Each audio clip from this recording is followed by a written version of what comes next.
You know, time flies when you aren't paying that much attention, and this ended up becoming my 50th challenge run, including my Rimworld escapade, and most of those runs ended up being a Skyrim run. I put this to a poll, and you all wanted me to beat Skyrim as myself, without it end up becoming largely a stealth build. I did another post of other challenge runs, and the winner of that run was the Mace of Molag Bal. So what is the one thing both runs have in common? Join me as today, I will attempt to beat Skyrim as a Vigilant of Stendarr hunter. So for the rules, the only weapon I am allowing myself is the Cursed Mace and the Mace of Molag Bal. In order to get the mace, you do have to do a bit of combat, so I'm allowing myself the Cursed Mace. The other rule is that I must forsake anything Vigilant, so that means I cannot use any potions, shrine blessings, anything blessed by the Aedra, and I am also banning the Lordstone. The main goal of the run? Hunt down every Vigilant I can find. So join me in the slaughter-filled extravaganza where I indulge in my primal urges. The question being, how much will a Vigilant suffer? Let's find out. Starting the run as usual with the character creation, I am sticking with the Orc today. If healing will be limited, I should play as a more defensive class, so what better than Berserker Rage, which I will rely on a lot during this run. I also name myself after the antithesis of the Vigilants. The Stormcloak soldier asked the headsman a question, but his lisp got the better of him, and given my speech impediment, I am doomed. But thankfully an oversized cliff racer can save the day. Since I am on autopilot at this point, I just charge right into the keep. Since the Rusted Mace is only used for one brief moment when subjugating a priest of Boethia, I have to console command in the Rusty Mace. Weird that the mace is rusty and not cursed, given it was cursed in Oblivion, but whatever. I just charged right at the captain, and the soldiers went down easily enough, honestly a little too easy, but I didn't really realize what I forgot to do at the start of the run. But my memory is kind of forgetful at this point, so I just went through the rest of the Underkeep, giving the Imperial soldiers a lesson in Brent Force trauma right to the head, and I just indulged myself in reckless abandonment and a slaughterific time.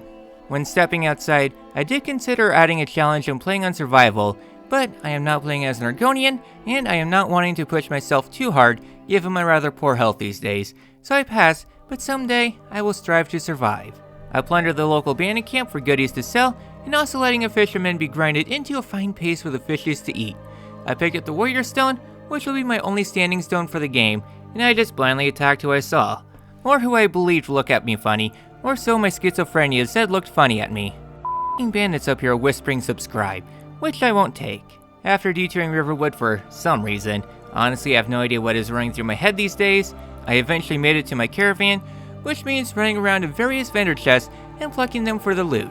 I did make a pit stop at Solitude, and they had a public execution going on. The headsman did look a little tired, so I stepped in and took over the execution part for myself, and the guards came after me. I don't think they appreciated someone role-playing as Jack Ruby. No loose ends and all that. After ducking for long enough, I could make my getaway clean. Not my mace, it is still bloody. And I finished up my stalking trip, along with getting my bludgeoning tool wet with some more Forsworn blood, adding on some enchantments to help me for the next part of my grand plan. I returned to Markarth and talked to some Anus, who happened to be a Vigilant of Stendarr and wants me to help him investigate a haunted house. I join on the condition that I can kill the Vigilant and hide the body. As we begin exploring the house, the voices in my head continue to indulge my psychopathic tendencies. Kill a Vigilant of Stendarr? Most people would be abhorrent to such a despicable request. For me, I just respond, with pleasure. With terrain as sempered, I made it to the basement, and despite me going nowhere near the trap, I am still trapped in a very spiky cage. I call bullshit on this one. Before I can get the Mace of Molag Bal, I must bring a priest to the shrine to repent for his wicked ways. I didn't really want to deal with the Forsworn, but if the needs must. There are a lot of places the priest could be strapped down on a bed and be used for a ritual sacrifice, and his organs belong on the dark web, not to some god. There are some locations I was hoping the priest would be locked up, and of course, he was sent to probably the worst location, Red Eagle Redoubt. Fine. On my way there, I did stumble into Karspire, and I felt it was appropriate to subjugate the nudists to a spanking with a barbed wire baseball bat. Their hormones outpaced their brain cells, as they would watch on in the distance as they turned their bowels into a bowel movement through the newly generated gap on their exposed stomachs. Clearing out the camp wasn't too strenuous, since I can clear them out one at a time. My bloodthirsty rampage brought me face first with a very ugly hag raven, where I just thought of spending another day alone at my day job, as I have to do a trillion things by myself yet again, which was enough to send me into a rampage and pluck the feathers from the in-law. Well, let's put it at that, as the more probable outcome is me going into a deep depression and slight mental breakdown as I get overwhelmed at the unreasonable deadlines. I wait 24 hours to refresh my berserker rage and continue to introduce the locals to the concept of manifest destiny, manifesting my destiny to just blindly slaughter everything I see. I am starting to suspect things might be going a little too easy at this point, but the thought was not in my mind at this point, only spamming left mouse click until the entire HUD turns red. After the vultures have an all-you-can-eat buffet fall right into their laps, I had to bribe the priest to bring him back to the shrine. I don't really have any speaking capabilities beyond kill. When I return to the shrine, I find the priest ready to do a small purification. Unaware to the old fool, I had a trap card ready to spring. Molag tells me to beat a priest within an inch of his life. I take that inch and took it a mile as I strapped his ass to an electric chair at maximum voltage until his insides glistened in the darkness like a deep sea creature. I took this metaphor a little too far, and Molag tells me to try again. I set the taser to tickle until the priest pisses his pants without a catheter and urine bag, and he sells his soul to the devil. Unfortunate for the geriatric, the debt collector was standing right behind him, and I collect my end of the bargain. With the data glore to domination and things that would get me to monetize on YouTube, beyond my sadistic commentary content, I get my mace upgraded to the Mace of Molag Bal, and now I can begin my rampage. Well, I say that, but I want to get another useful tool for my instrument of destruction. The mace has the Drain Magicka and Stamina enchantment, along with a soul trap. So what better way to add to the suffering of mortals than to get a never-ending black soul gem? I ventured my way south of Winnipeg to the Shrine of Azura, and instead of doing challenge runs in Morrowind like she entrusts me to do, I spit on the Weave of Fate and talked to some mad scientists about grabbing some star from a faraway sunken dungeon. Remember kids, you are only dubbed a mad scientist if words of your experiments get out. Speaking from experience, you should keep your human experimentation in the basement with soundproof walls and not on the front lawn. Karen would not leave me alone after that one. I hiked my way a little west of Riverwood into a submerged castle, and the very first thing I see is a slightly malnourished Jesus cosplayer. I think I fit in right at home. The dungeon is filled with necromancers and necrophiliacs. Too bad nobody told them that diseases live on a bit after death, and it was a thing grave robbers would end up dying from, and none of them wore protection during the process. I just sped up the process by dissecting their liver from their will to live. I just blitzed my way through the dungeon, using spacing and kiting and whatever other tactic ingesting a copious amount of suspicious pills found in a dumpster would get you. Things weren't that difficult, mostly catching the mages off guard and surprised, and before long I could grab a broken star from the mooning corpse. I take the star back to nearly hit by a car, and I get sent into the ethereal realm where you would normally fight a JRPG final boss.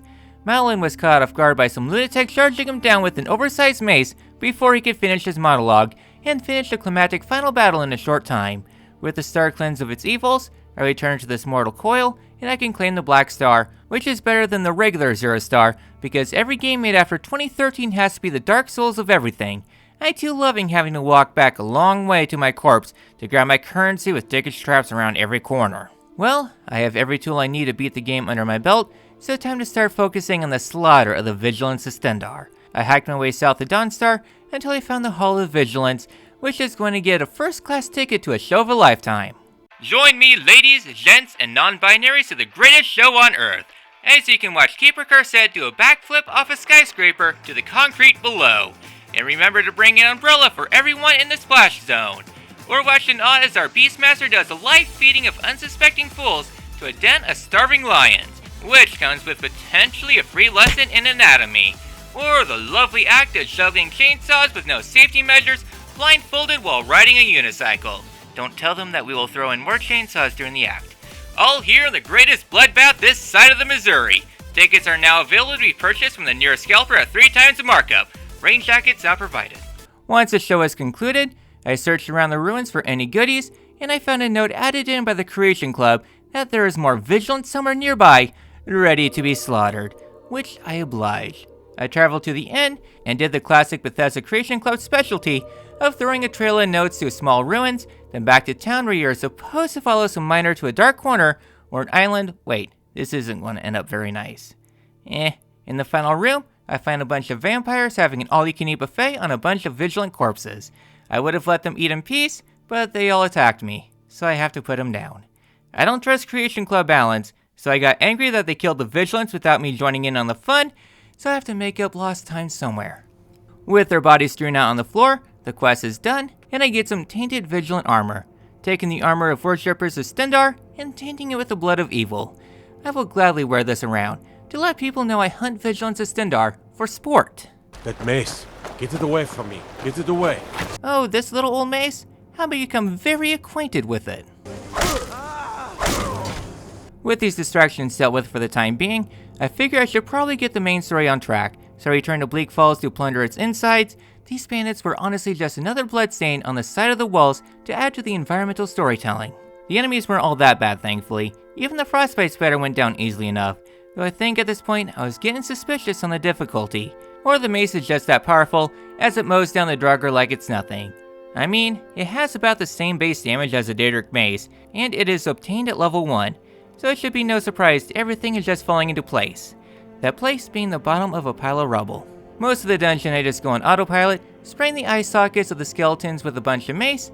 Looking at the instructions, I think I'm supposed to use the spray in the eye sockets, not use the can as a weapon. At the end of the dungeon is the Draugr Overlord, which just requires a few bonks on the head and a couple of concussions to go back to sleep. I grabbed my stone and made my way to Whiterun, discovering that the construction workers of the Drunken Horsemen were so wasted, they forgot to add a beam to the ground, so there is a gap in the wall. This minor infraction will not go unpunished, and I know who exactly to punish. Are you married? You look the type. Make sure you treat your wife with the respect she deserves. I'm staying out of this. Well, Skyrim being Skyrim, at this point, the run just went off the rails. More than usual. Everyone in town was dedicated to making sure this infraction won't go unpunished, and I decided to have a standoff with the cops. By hanging out in the alleys, funneling in all the guards into my death trap, taking them out one at a time, using a level up to heal. I was going to put Nazim's soul into a fork and throwing it off a cliff, but I ended up sending his soul to Molag so I can add more guards to my Black Star. Once I fended off the guards, I decided to just have an ended challenge run murdering spree. I was actually going to do Armin's side quest. Not now. Well, with half a Whiterun cut in half, I continue my killing spree outside the city, eventually making my getaway in the back of a carriage to Riften, and already they are sending armed guards after my murderous ass. Turns out Alhem didn't like me turning Nazim into an excuse to wipe out an entire city. I will remember that. Since I am in town, I figure I could give the orphans a lesson as how exactly they became orphans to begin with. I do believe in educating the youth and using live examples to help punctuate evidence. The real reason I am out in the middle of the wilderness is to pay a visit to the last of the Vigilants, as there are 2 spots left. My first destination is at the Dawnguard Castle, where I have a nice conversation with Solan. Wait, you are Vigilants of Stendarr? Okay, Dawnguard has to go, and I don't want to do the entire Dawnguard questline, so...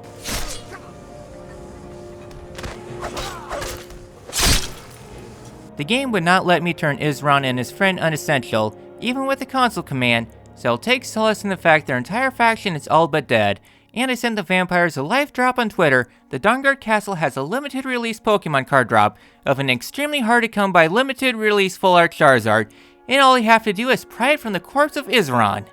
That should take care of the problem. And the last stronghold of the Vigilance is in a tower to the southeast of Riften. Yeah, maybe building a beacon to a sociopath saying please murder me might not be the best idea for the Vigilance, but my to-do list is done, at least for now. And I figure I should probably get the main story back on track. Again. I have attention issues, okay?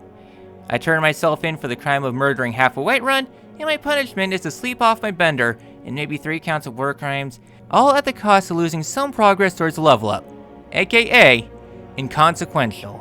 I let the Jarl know Game of Thrones was renewed for a secret 9th season with the director of the 8th season, and now I need to go shut the studio down.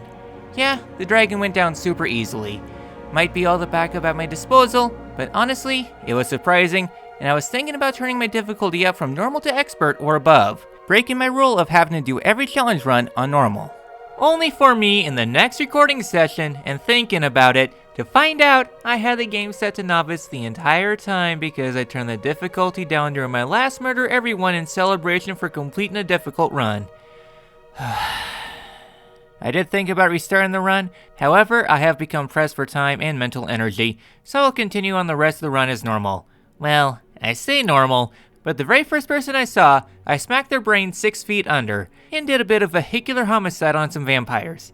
They really shouldn't have dressed like Vigilants, otherwise I might have not seen them on the highway. And because my brain is just scattered and at this point on the verge of going comatose at the sound of my name being called at work, "Hey, Orf!"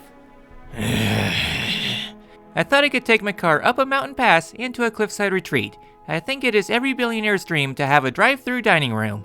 I came up here to one of the most dangerous places in the overworld because at the top of this tower, you can find a set of free dragon scale armor. I love using my credit card to bribe gaming companies to let me win. Feeling arrogant? Or stupid? Probably the latter. I thought I could have a go at the Death Lord that likes to hang up here. Only to find out it is but a Scourge Lord. I swore this guy was always a Death Lord. Oh well, I just thought of the idea Microsoft is currently in a revolving door of leadership, and knowing them, they will probably force Bethesda to make the Elder Scrolls 6 an AI slopfest, and I punished the Draugr and Dragon tag team for this transgression. I have to blame someone for my intrusive thoughts. I ended up going on a massive blood-fueled rampage up on the summit of Arcwind Point, and now this difficulty feels more normal. Well, I say that, but this mace is stupidly powerful, and I probably could have bumped the game up to expert, but knowing me, I would end up treating encounters like fights with Berserker Rage, wait 24 hours, and suddenly I turned the game back down to normal. Okay, getting off the thought of being difficult, I climbed up the nearby dragon den, which I would say is my favorite dragon den in the game, and the dragons just noped out. Not satiated with my bloodlust, I decided to lead a bandit encampment to an Imperial camp. Unfortunately, there were a lot of losses. A prisoner escort was attacked by a bear, and sadly, nobody made it out alive. Ignore the last guy that had some brutal wounds. Bears suddenly gain the ability to wield sadomasochistic weapons, and they want some bear asses. Okay, enough being a psychopath, I think I should get back to the Dusty Trail, and I made a visit to Ivarstead, nearly beating up a mailman out of habit. Oh yeah, my brain remembered something critical. So critical, I had to drop everything I was doing for this. Now you can join the Zeme in hell. I actually wanted to buy some vegetables to make vegetable soup, but nobody was at their stalls. I wonder what happened to them all.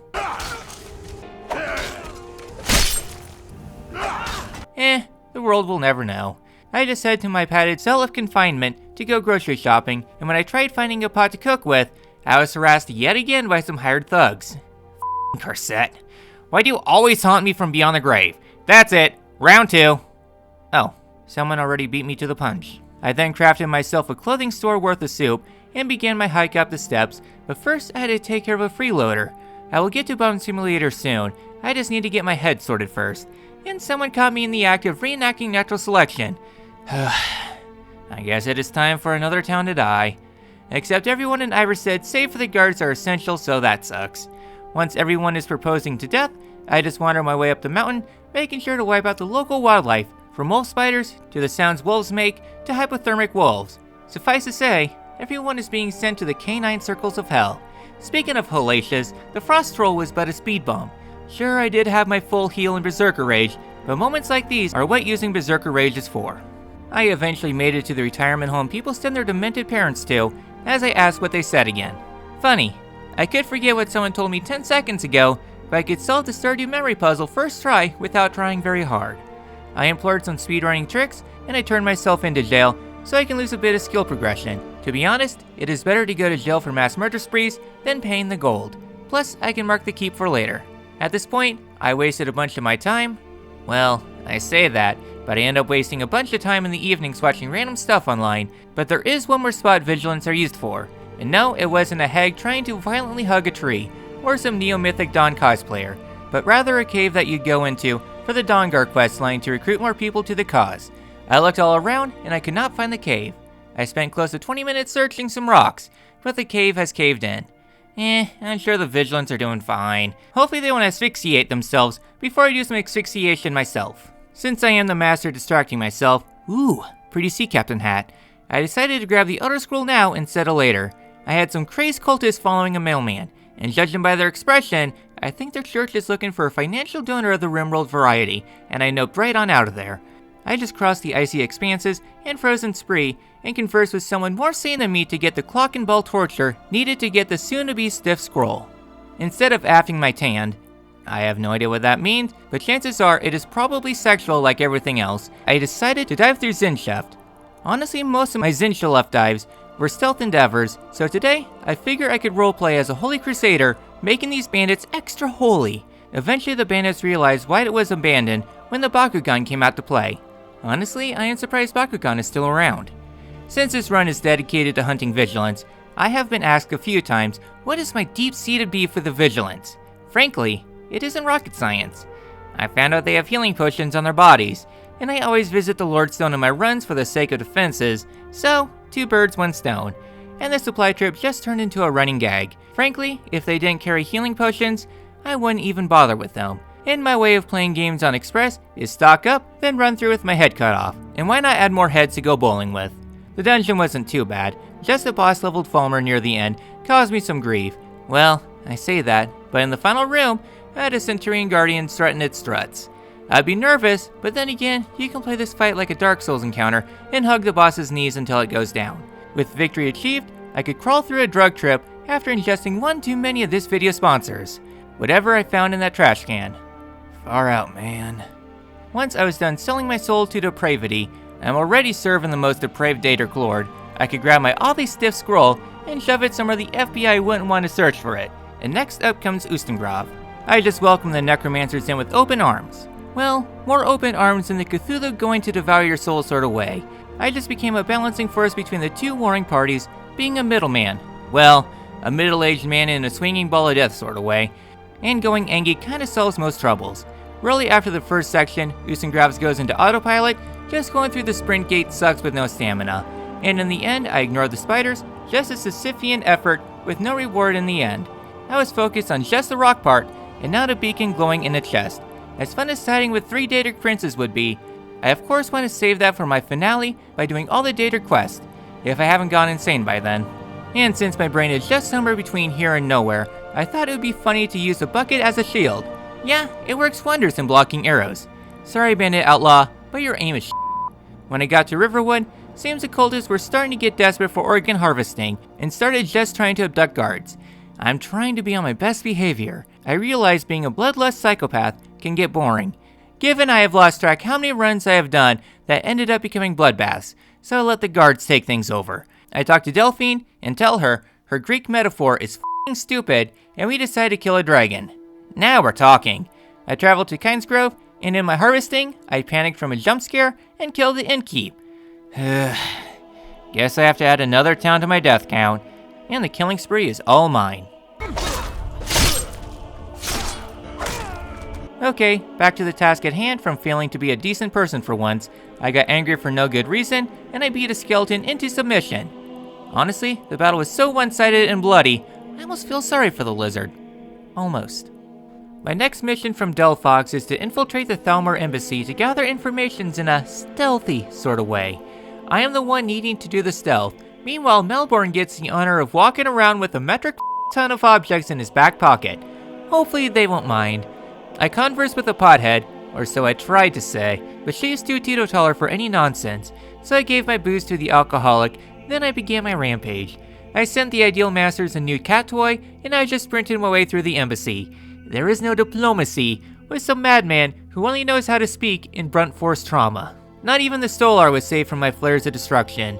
Rilindel can look a little bit alive, so Alduin has someone to talk to, since nobody wants to converse with that. I interrogated the prisoner a little too hard, so I have to read a library book to get my required information, and I tried saving Melbourne from its captors. I say try, but my charge attack didn't get the memo. The walls need a new shade of red anyways.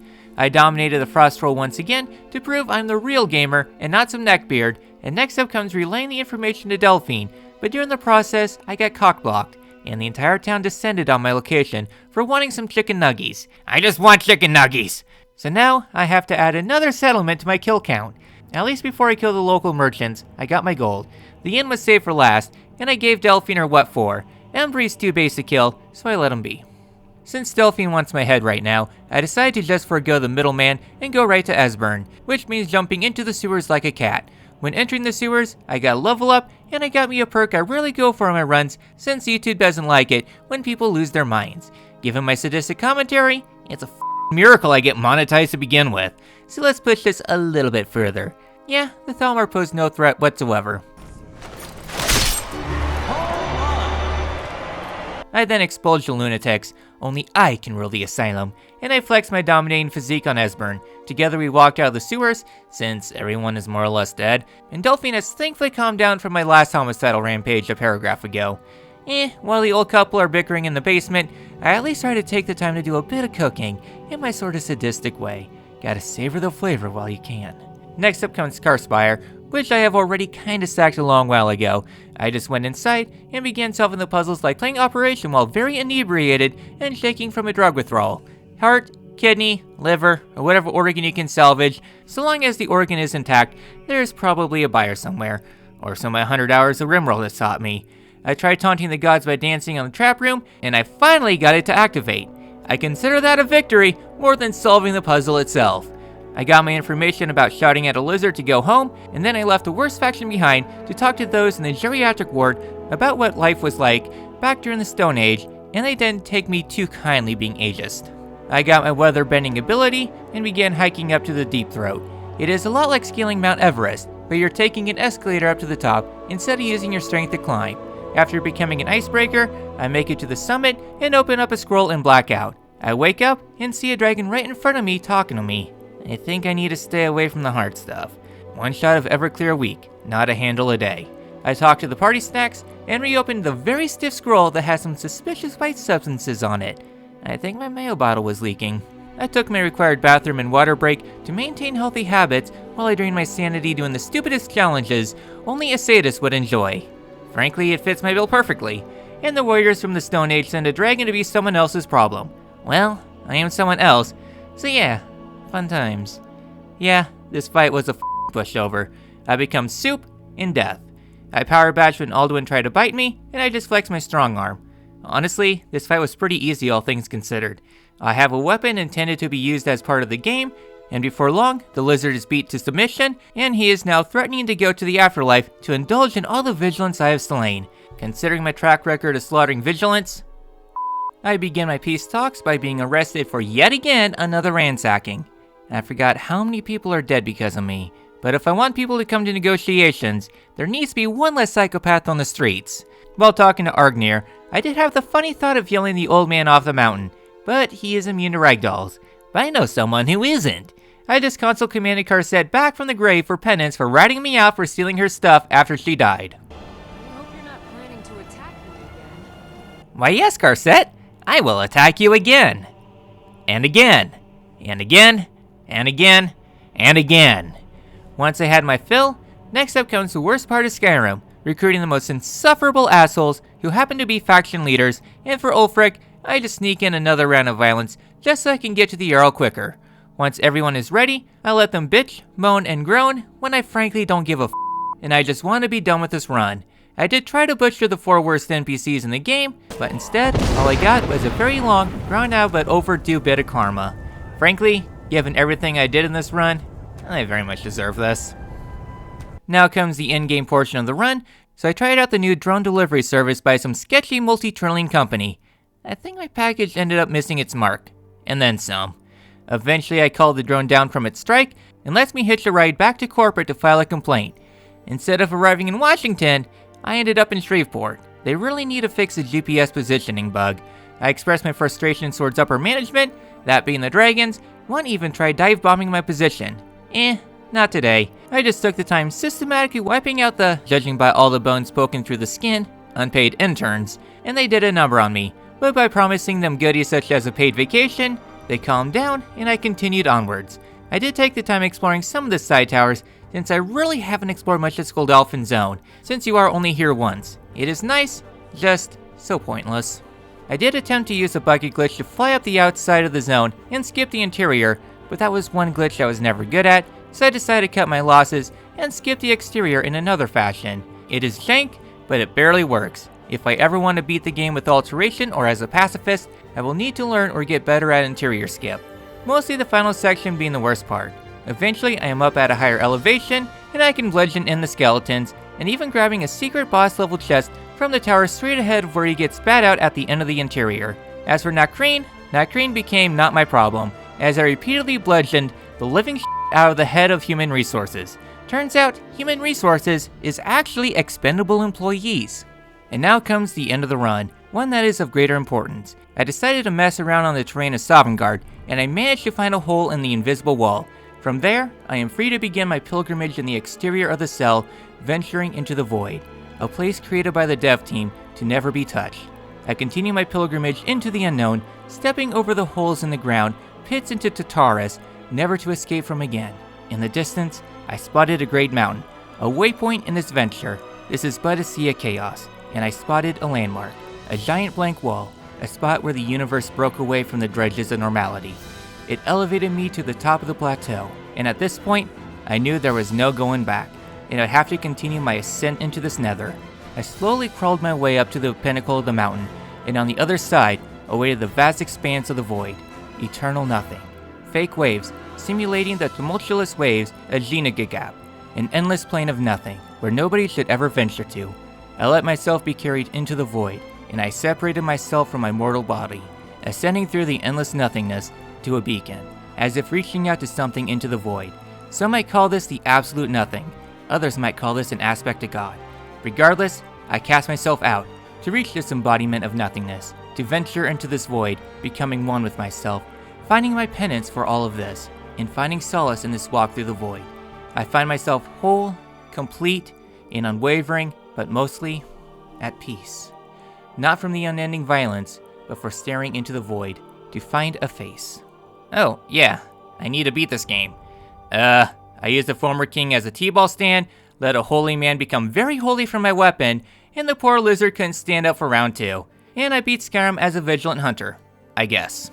As for my thoughts of the run, I did wish I caught my difficulty thing earlier, but I guess that's what happens when you aren't paying attention anymore. I just wanted a run I could coast through, since my life has been really rough lately, with the whole Microsoft fiasco going on, my work life up in the air, and my mental health being all over the place. I am really not for sure how future videos will be, but honestly, I had a lot of fun recording these past 50 challenge runs, and I do have ideas on future runs, or if need be, doing a completely different style of challenge runs for other games, but that will be for the future. But for now, I wish to relax and just focus on what makes me happy, even if it means littering the grounds of Sovngarde with a lot of vigilant bodies. Nothing else for the run, other than a massive thank you to all my YouTube members and patrons that pays for all the bounties placed on the Vigilants. Links to those along with my social medias in the description. Hopefully you enjoy the run. If you did, be sure to drop a like, subscribe for more masochism and any other ways to torture myself, leave them down below. This has been Orpheolus, and I'll see you on the next one.